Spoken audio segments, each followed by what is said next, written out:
जो समीकरण की बात हम कर रहे थे महाराष्ट्र में कि दलित, मुस्लिम, बौद्ध, मराठा, मनोज दादा जरांगे हमारे इस सभी समीकरण के हेड है, प्रमुख है।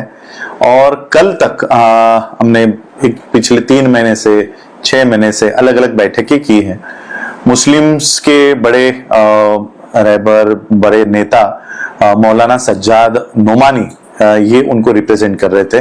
बौद्धों को मैं रिप्रेजेंट कर रहा था, दलितों को रिप्रेजेंट कर रहा था, मराठाओं को खुद मनोज दादा जरांगे रिप्रेजेंट कर रहे थे।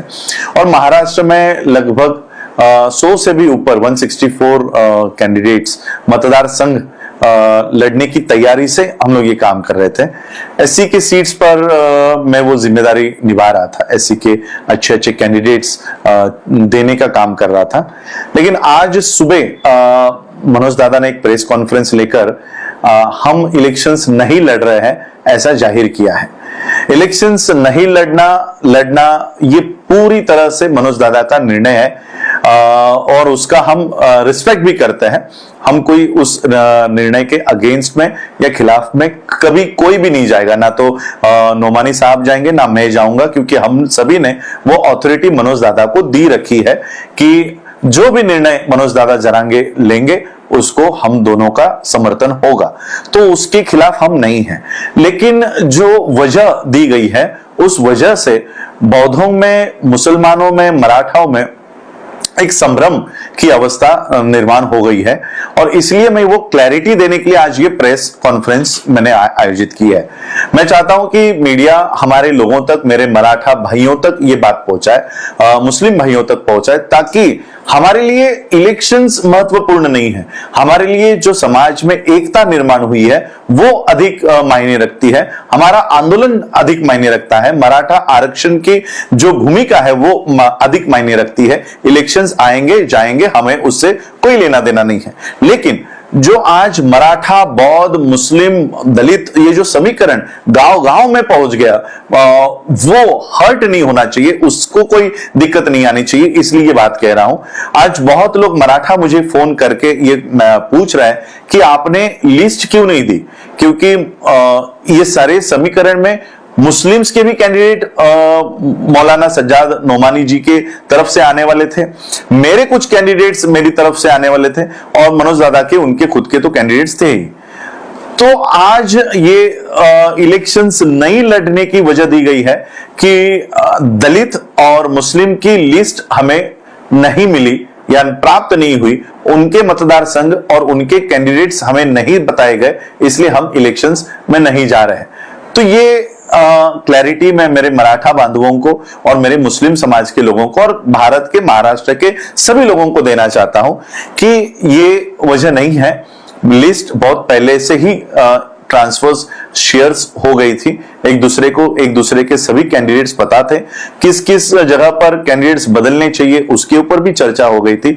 तो आज जो संभ्रम मराठाओं में हुआ है कि आप लोगों ने लिस्ट नहीं दी, इसलिए आज हमारे इलेक्शंस हम लोग नहीं लड़ पाए, तो मैं उन सबको ये बताना चाहूंगा कि लिस्ट हमने पहले से ही दे रखी थी। मुसलमानों की भी लिस्ट, मुस्लिम समाज की लिस्ट, बौद्ध समाज की लिस्ट, दलित समाज की लिस्ट, ये पहले से ही एक्सचेंज हो चुकी थी।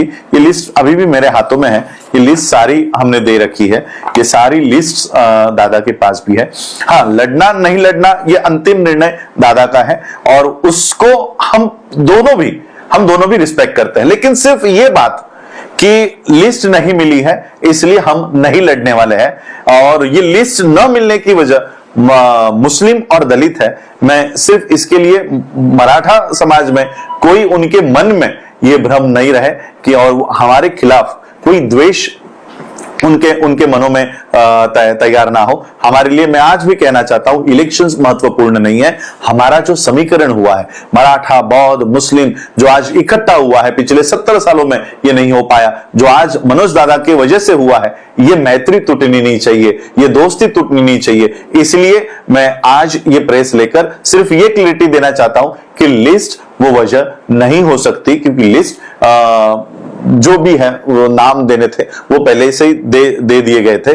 जो निर्णय नहीं हुआ है लड़ने का, उसकी वजह अगर मुझे नहीं पता कोई दबाव है या कोई क्या है हमें वो नहीं पता, लेकिन दादा का जो भी निर्णय है हमें वो मान्य है, रिस्पेक्ट है। आज बहुत सारे मेरे कैंडिडेट्स ऐसे हैं, 29 में से कुछ जगहों पर ऐसे है कि कुछ डॉक्टर्स है, कुछ प्रोफेसर्स है, इन्होंने अपने पोस्ट का इस्तीफा देकर उन्होंने ये इलेक्शंस में अपने नॉमिनेशंस भरे हैं। अब वो सारे कह रहे हैं कि हम तो मराठा, मुस्लिम, दलित इस समीकरण के ऊपर हमने अपने पोस्ट के भी राजीनामा दिए हैं, हमने रिजाइन कर दिया है, अब हम क्या करें, हम कैसे जाए।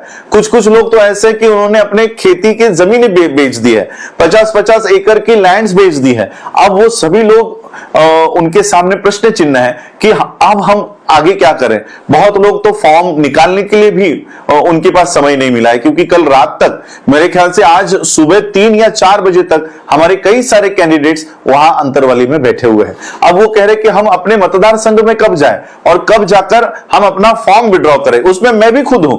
आज मैं यहां पर मुंबई में हूं, 3 बजे का समय था फॉर्म पीछे लेने का। मैंने खुद दोनों के रिक्वेस्ट पे वाशिम से मैंने फॉर्म भरा हुआ है। अब सब फॉर्म पीछे लेने का समय भी निकल चुका है। अब हम इलेक्शंस में क्या करें? अब पीछे तो हट नहीं सकते। अगर पीछे हटते हैं तो महायुति के लोग, महाआघाड़ी के लोग हमें ये बता के बदनाम करेंगे कि ऑपोजिशन से हमने कोई पैसा लिया है, ये बताकर हमारी बदनामी भी करेंगे। और इसलिए अभी जितने भी फॉर्म्स जो विड्रॉ नहीं हो पाए हैं, हम इज्जत के साथ लड़ेंगे, रिस्पेक्टफुली लड़ेंगे। उस सीट पर जीत हो या हार हो हम अब वो नहीं देखेंगे, लेकिन समाज की इज्जत हम नीचे नहीं जाने देंगे, उन लोगों की इज्जत कम नहीं होने देंगे, क्योंकि पीछे लेने का समय भी अभी चला गया है। अब हम पीछे भी नहीं आ सकते। लड़ने के अलावा अब हमारे हाथ में कोई चारा नहीं रहा, कोई पर्याय नहीं रहा। और इसलिए 29 सीट्स में से जिन जिन लोगों को अपने अपने फॉर्म पीछे लेने का मौका मिला है, उनको उनकी जो इलेक्शंस है उनका रिस्पेक्ट हम लोग करेंगे। लेकिन जिनको फॉर्म पीछे लेने का मौका नहीं मिला, ऐसे हालात में हम पूरी तरह से लड़ेंगे। मैं मराठा और मुस्लिम मेरे समाज के लोगों को यही अपील करूंगा कि ये सीटें हम लोग समीकरण के माध्यम से लड़ने वाले थे, लेकिन अब वो समीकरण इलेक्शंस नहीं लड़ रहा। ऐसे नहीं कि वो समीकरण नहीं रहा, वो समीकरण आज भी है, समीकरण की इलेक्शंस नहीं है। और इसलिए ये इलेक्शंस हम लोग जो सीट्स है उसके ऊपर जा रहे हैं। रिस्पेक्टफुली हम लड़ेंगे और जीतेंगे। सर, दादा ने आपका जो लिस्ट है नहीं मिला, ये जो बताया, इसका कारण क्या है? नहीं, मुझे भी वो पता नहीं कि उन्होंने ये कारण क्यों दिया। अगर इसका कोई दूसरी वजह दी होती कि नहीं हमें इलेक्शंस लड़ने ही नहीं है, हमने पूछा भी नहीं होता कि क्यों नहीं लड़नी है।